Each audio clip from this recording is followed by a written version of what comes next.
I am excited to have Maeve here. Thank you so much for coming. It's my pleasure. Yeah. I mean, if there was anybody that was going to speak about breath work, you were the first one that always pops up in my mind. To share a quick story with the audience, I've known Maeve for close to 25 years in Los Angeles. And Maeve used to head up and teach a workshop at the Sports Club LA, which we both worked at. She was a part of the education team, and it was on breath.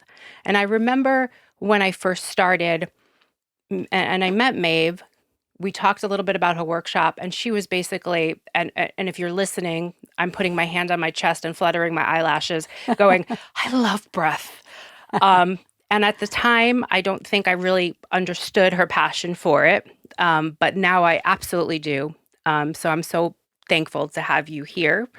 So I guess just to start, my first question is, can you explain what exactly is breath work and how you became interested in it?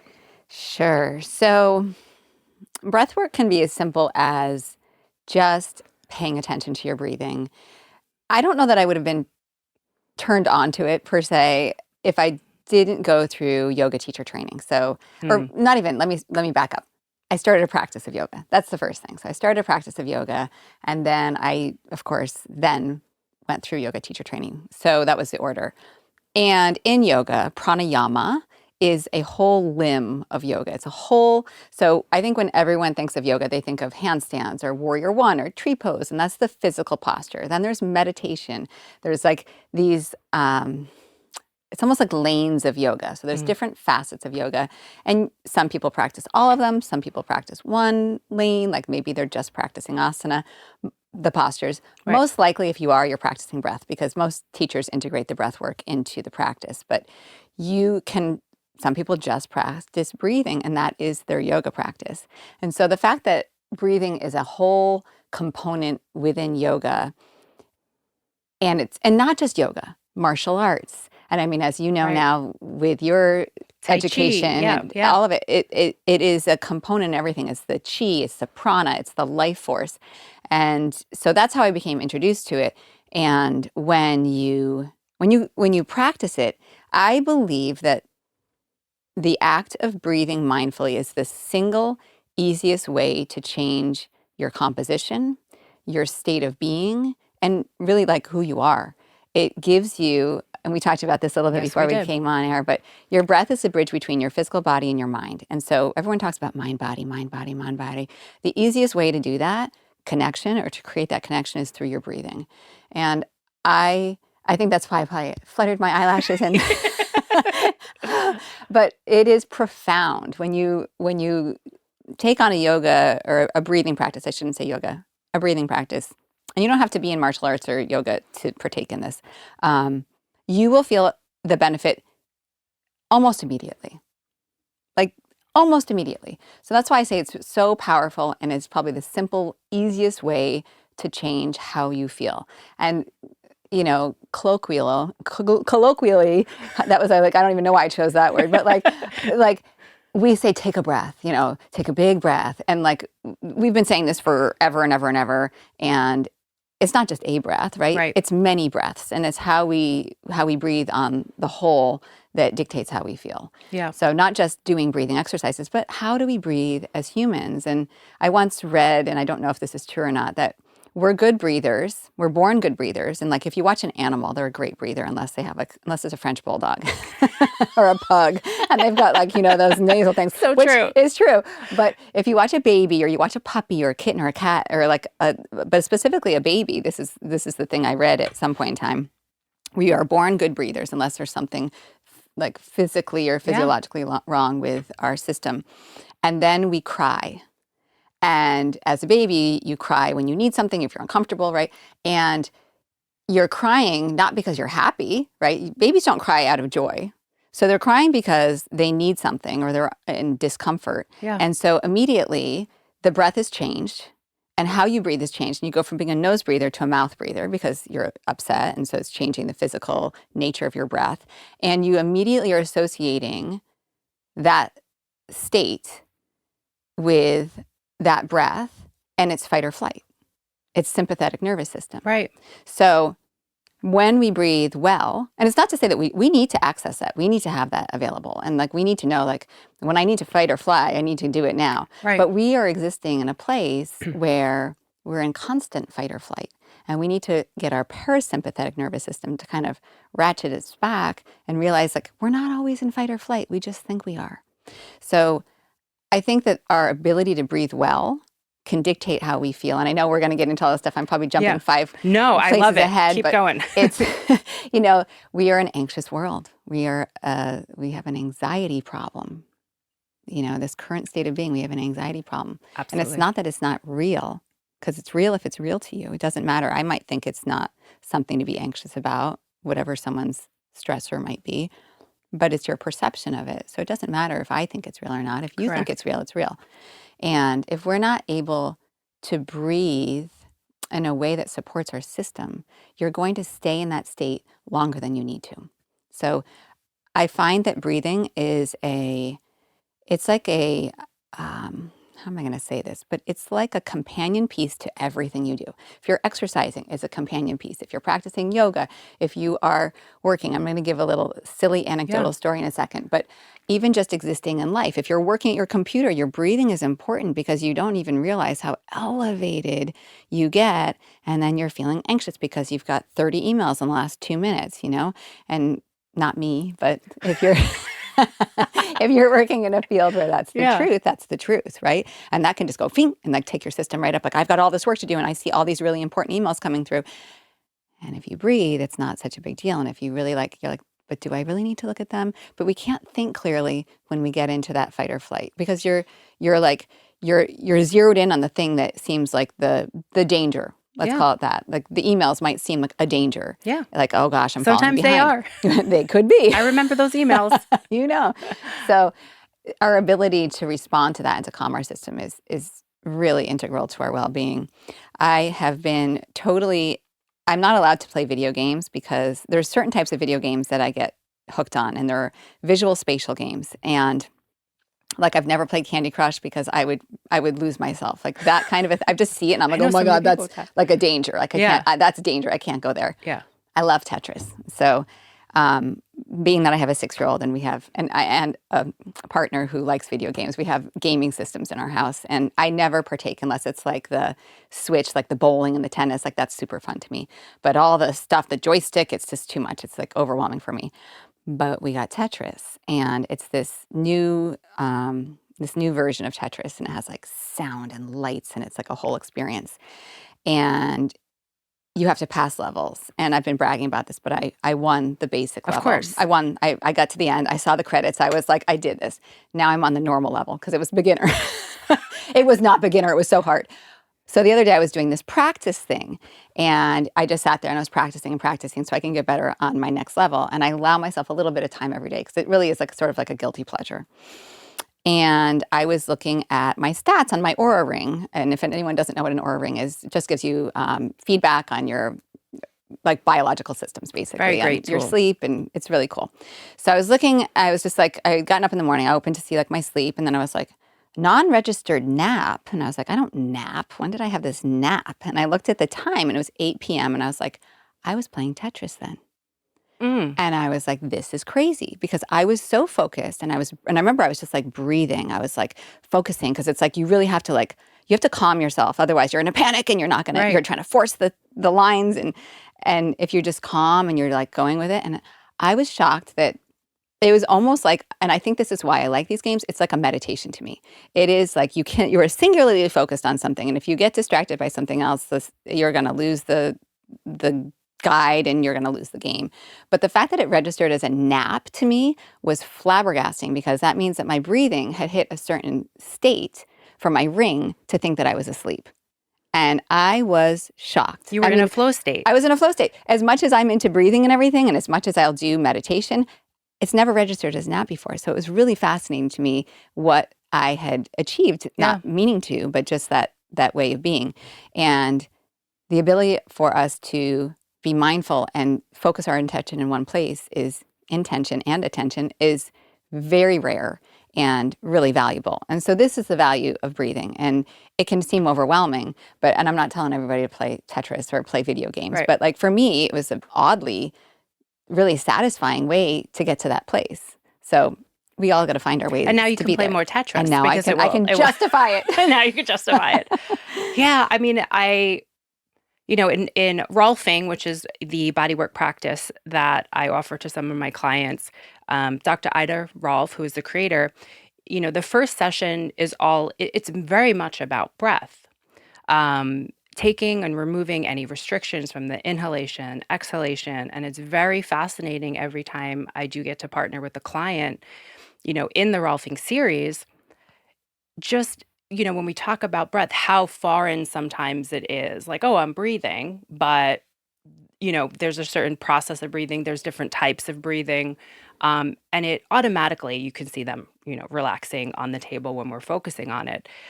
We focus on, or in my practice, we do 3 zones. Like we focus on the diaphragm, the rib movement, and then it comes up through the chest and neck. And I know there's a lot of different types of breath work. Mm-hmm.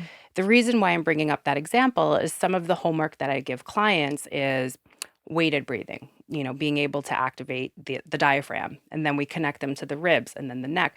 But I know there's a lot of different breathing practices out there, and some of my clients are like, oh, I do this type of breathing. Will this count as it? But, I do this type of breathing. And I feel like it all counts, but I know that there's different types of breathwork practices. Can you speak to a little bit about them? Are there benefits in different ones? Yeah. So the 3-part breath, I love. That's probably the first breathing exercise I ever learned was 3-part breathing. And I feel like and that's one of the first things I teach to all my yoga private clients as well. Or if I'm teaching a beginner workshop or something, that is, for me, I feel like that's the launch pad because so many people don't access their diaphragmatic breathing, which, by the way, it's not the end of the world if you don't, but it is important to be able to do that. And I think it gives you a visual. So it's like, I learned it with balloons, 3 balloons, and you fill the balloons, you empty the balloons. There's so many breathing exercises. I don't delve into like the super advanced ones, to be honest with you. I think that you really need someone who really knows what they're doing with that stuff. And I find there's so many simple ones that are so beneficial for people that there's something for everyone. And if one technique doesn't work, then you find something else. So that's a great one, 3-part breathing. Okay. I love box breathing, which it's kind of making like a big, it's I know, everywhere right now. Yes. It's so funny. I don't know how it became in vogue, but it's almost a box. It's very simple. Yeah, it's simple. And it's visual. Like someone brought it up, someone with some influence talked about it, and now it's everywhere. So, but it's a really wonderful exercise. And the reason I like that also is I think it's easy to visualize. So I actually visualize a box when I'm doing box breathing. I inhale, I hold, I exhale, I hold. And so it gives your mind somewhere visually to rest. And I've just heard this recently that not everyone sees in their mind what they're doing when they're thinking about something. They don't actually have a picture, which I thought was crazy that your mind could be blank, but this is a thing. I had no idea. But for those of us who actually do see in our brain when we're doing something, having a visual for me almost makes it tactile. Like it makes it very real. If I can like trace that box, I'm there. And the box breathing I think is wonderful. It's equal sides, so equal length of breath. Yep. So equal inhale, pause, exhale, and the pause of the exhale. It could be 2 count, 4 count. Probably 2 to 4 is the best. I like a 4 count personally, but here's the thing with breathing exercises. You should never feel strained or uncomfortable. And it could feel challenging, but never strained or uncomfortable because that kind of defeats the purpose, right? One of my favorite breathing exercises, because I think that sometimes we feel agitated but fatigued at the same time, which is What crazy. is that about? Isn't that crazy? So you can feel agitated but also like tired. Alternate nostril breathing, and I don't know if you remember it or if you... I do. I was actually going to ask you that. It's one of my favorite breathing exercises. I find that people don't love it initially because it's weird to be touching your nose, and it can be uncomfortable initially because, and I don't know this to be fact, but I read this in a study somewhere, and I don't know, this was so long ago, so some things get changed, but I truly believe this to be true, and this is something we believe in yoga, is that your energy shifts about every 4 hours, and the dominance of your nostril shifts every 4 hours. So It's easy to notice this when you have a cold or if you have allergies or something, and you're like, oh, I'm so stuffed up. And then you're like, oh, it's just this one side. And then like a few hours later, you're like, oh, it's just this side that's stuffed up. And it's a very interesting thing. So in alternate nostril breathing, when you inhale through your right nostril, you activate. So you're like bringing your energy up. When you are breathing through your left nostril, you're calming your system. So I feel Interesting. in my body, and I've heard this from my students, so that makes me happy because we're feeling the same thing. Because sometimes you think, am I the only one that feels this? It kind of does this to you and just kind of balances you in the middle. So I find it's a very balancing practice. Whether you're feeling tired, agitated, one, both, it kind of Can you like walk us? brings Can it. you walk? I I'm would like, can you walk love us through to. it? I would love to.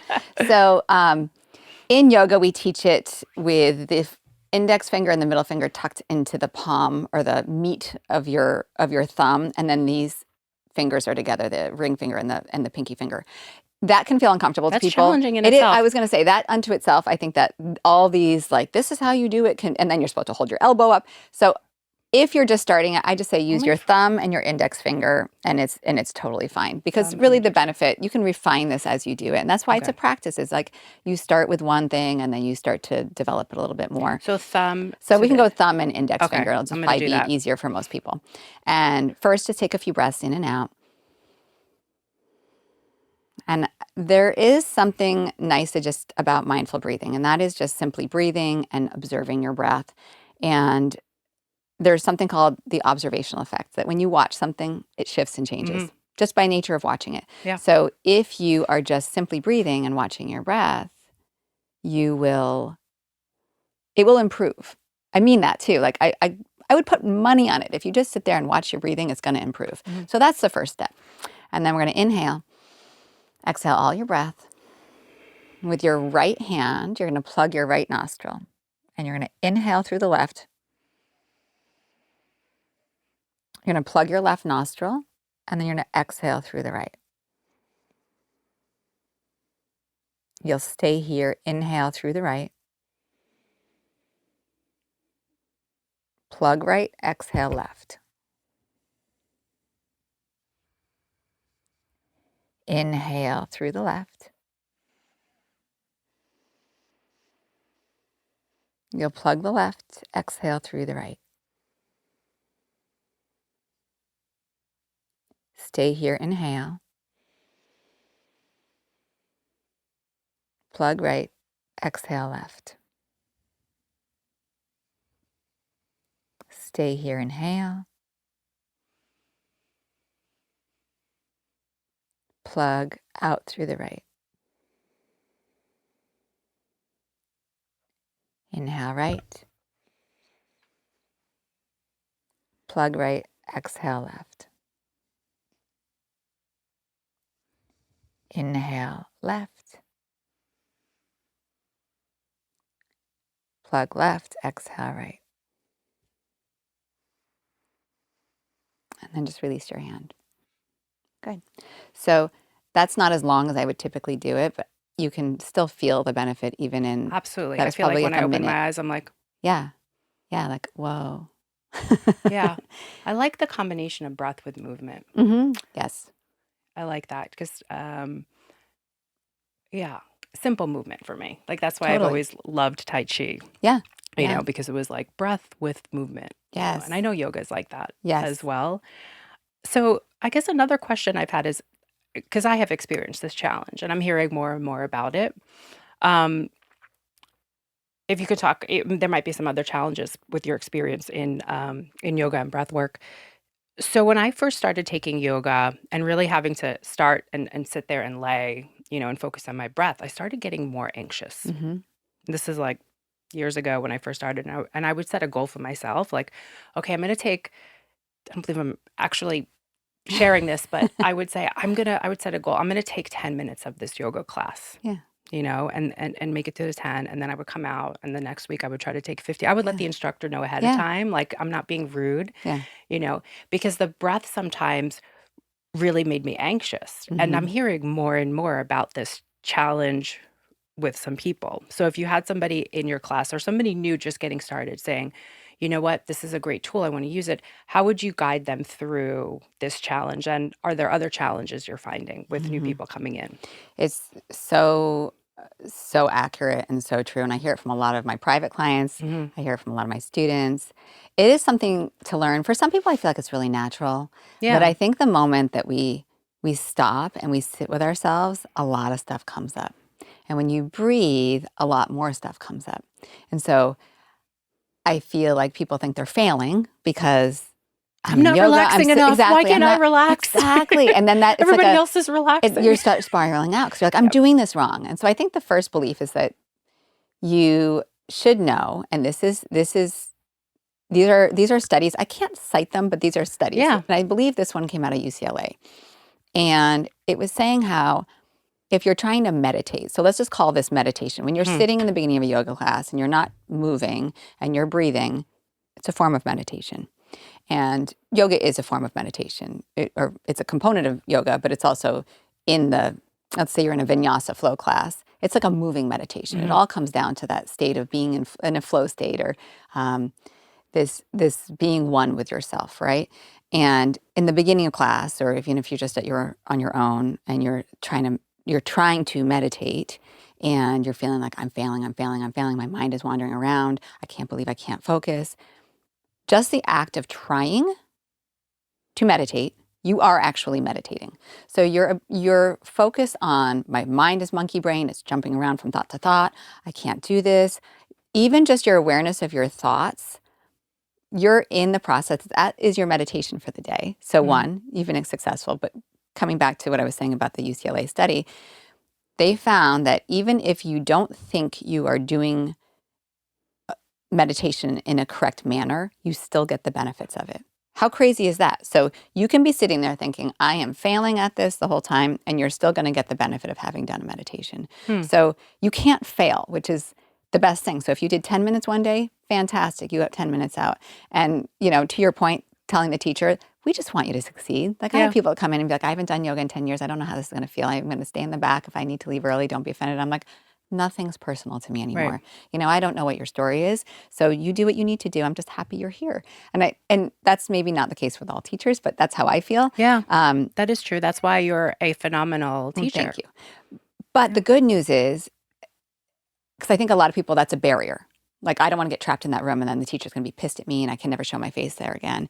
There's so many tools outside of a physical yoga studio. The beautiful thing about walking into a class and being in a class or being with other people is, and I'm going to say this in the kindest way possible, but there's a peer pressure to stay Mhm. because you do have to face that teacher.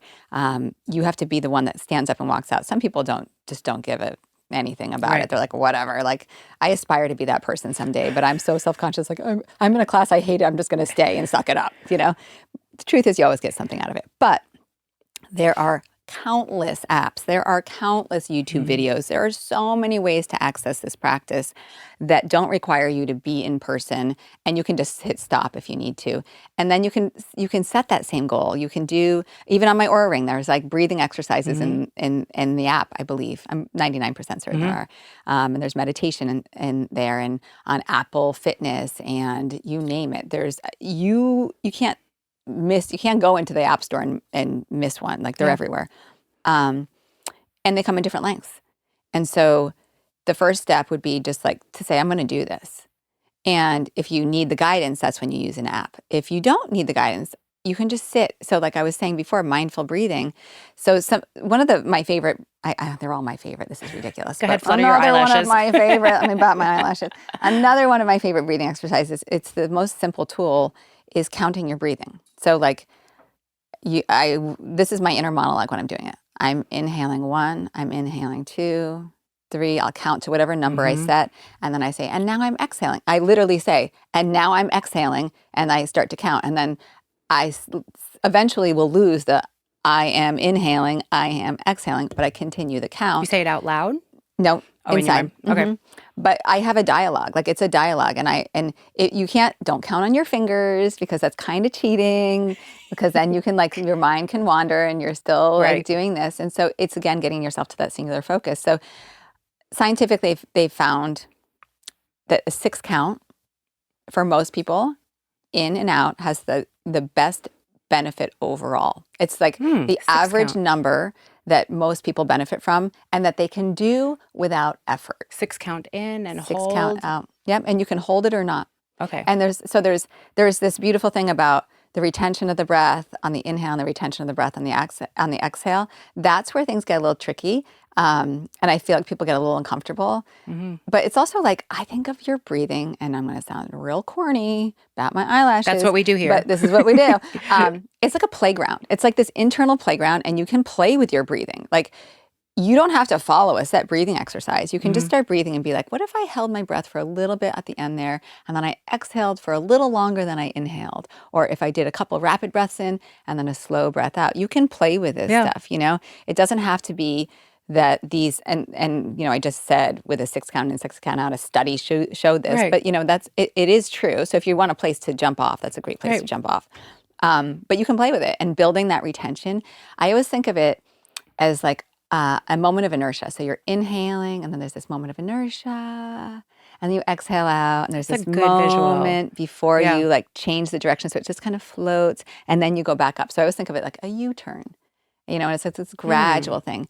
And finding a breathing pattern that is comfortable for you, you kind of start to crave it. It's like a thing that you need. It's like one of those things in your life that you'll need. And when I go to the dentist, I'm breathing. I've had cavities filled with no Novocaine because I'm like, I'm just going to breathe here. Don't give me the shot. I'm going to be fine. If it's not okay, I'll tell you. You can overcome things that you don't think that you can do if you can breathe. Navy SEALs are into this box breathing. That's probably how the box breathing That's got popular, probably because how. everybody wants to be a Navy SEAL. Of Am I course right? we do. So there we go. But you can overcome sensations of pain, of anxiety, not everything. I'm not trying to say that like you can bypass all things. It's worth a try. Like, and especially things that are subtle. Like I was getting a cavity filled. What's the big deal, you know? Right. And I was so fine. I didn't need any Novocaine. I saved the whole, like we just didn't need it. And I breathed through it. And it's more about the anticipation of what's to come. Let's be honest. So sitting in the chair, and I was like, I don't want a shot. Can you just try it without? And they thought it was crazy initially. And then I was like, I'm fine. And if I'm not, I'll tell you I'm not. You're right. But we anticipate that it's going to hurt, and you better numb me up. Like, you better numb me up because this is going to hurt. Right. Didn't hurt. And if I was able to just breathe and be there and be calm and get my mind aligned with my body and feel like, if, you know, also there's an exit route. I don't have to stay here. I was totally fine. And I walked away. I could talk normal. I could eat right away. Everything was cool. So I do think that we can test these, how our breath affects us and how we deal with pain and discomfort and anxiety through our breathing. Sometimes we need other measures, and I'm not saying that we shouldn't do those things, but we shouldn't go there immediately. Right. You know, like let's see if and I it's can get through probably this. different for different people. Just like you. 100%. Yeah. And that's what I love that you brought up is your experience in your body is yours. And I don't deny it. It's yours. And I think that that's really important when it comes for people to understand that there might not be, you might try one breathwork practice and it might not be for you, but don't give, there's going to be something there. So just keep the door open, go through different things until you find something that works for you. And I think that a lot of times that's what deters a lot of people just trying to get their health and wellness under wraps. Okay, I'm going to do breath work. And then like, this is not working for me, or this is silly. Right. Yeah. So I think that's a really key point. One of the other things I wanted to mention is with a lot of my clients, they get a lot of neck pain and tension, and not to go too much into the breath and how that's connected with a lot of neck tension.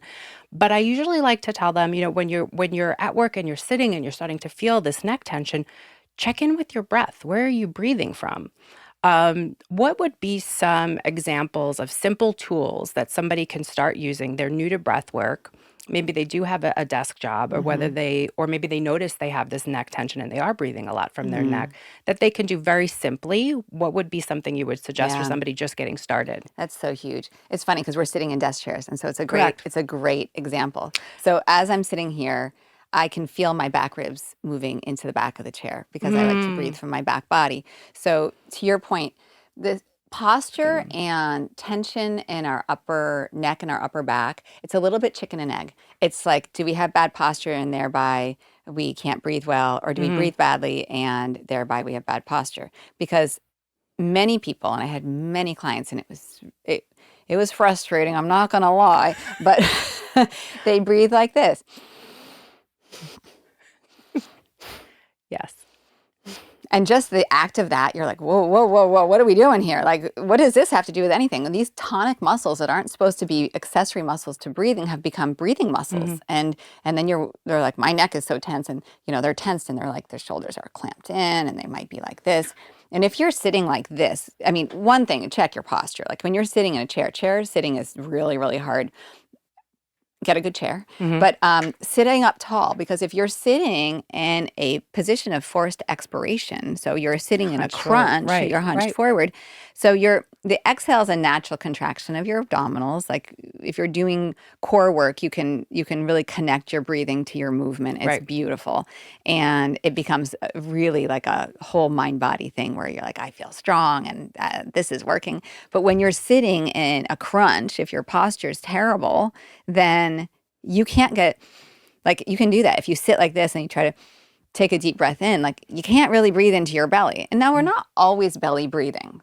We're not. I mean, for the most of the part, we kind of reside up in here.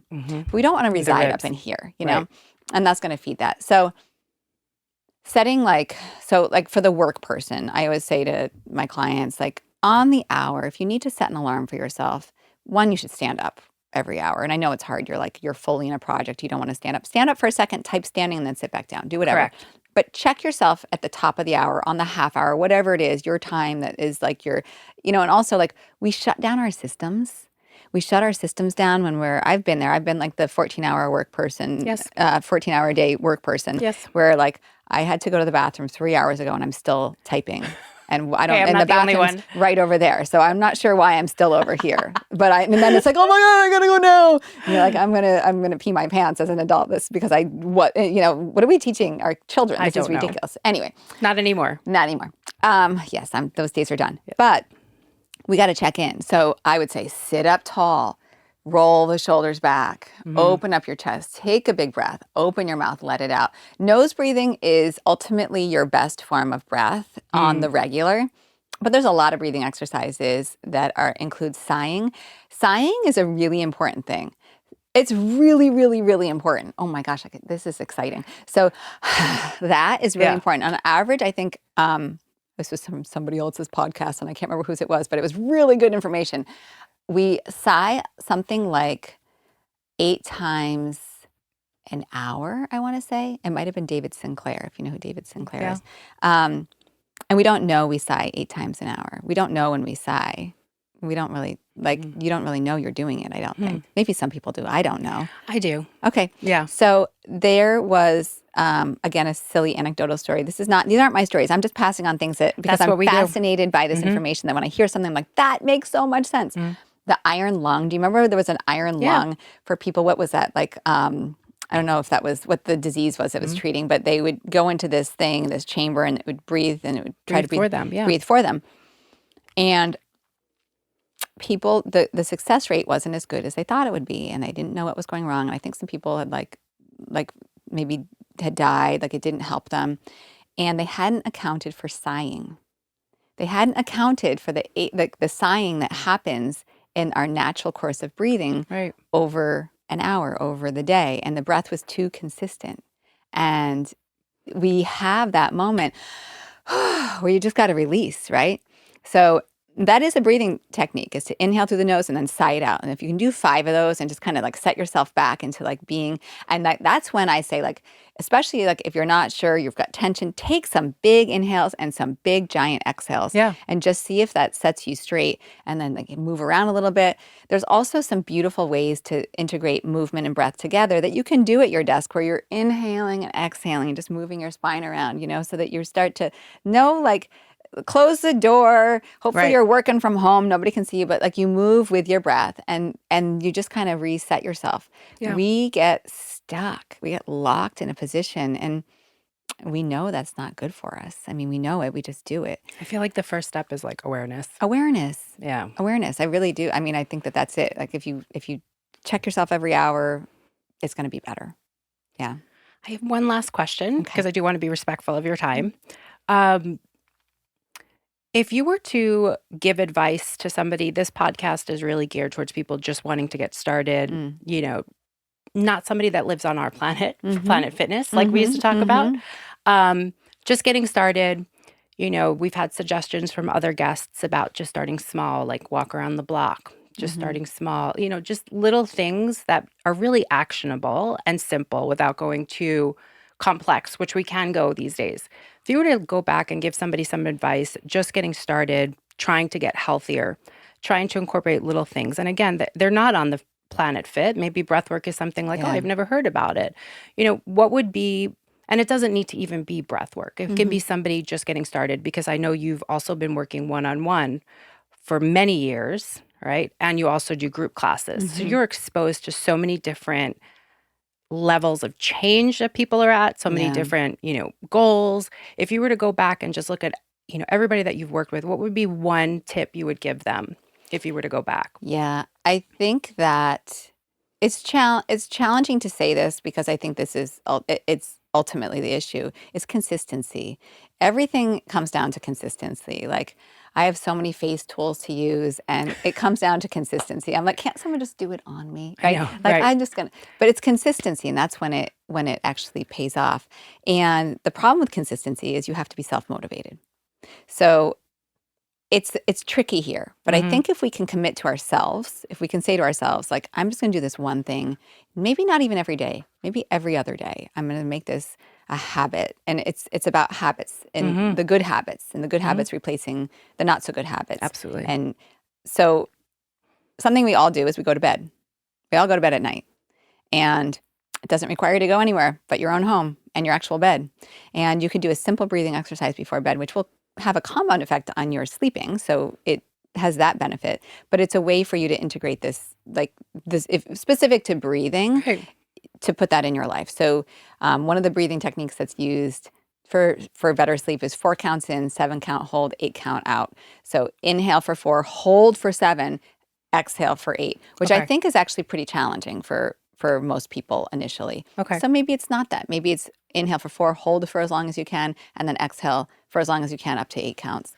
But it's something that we're laying there anyway. I mean, unless you lay down and your head hits the pillow and you're out, you usually have a moment before you fall asleep, and you can, even if you're watching TV, because I know a lot of people go to bed to the television, you can still do that while you're watching Right. TV.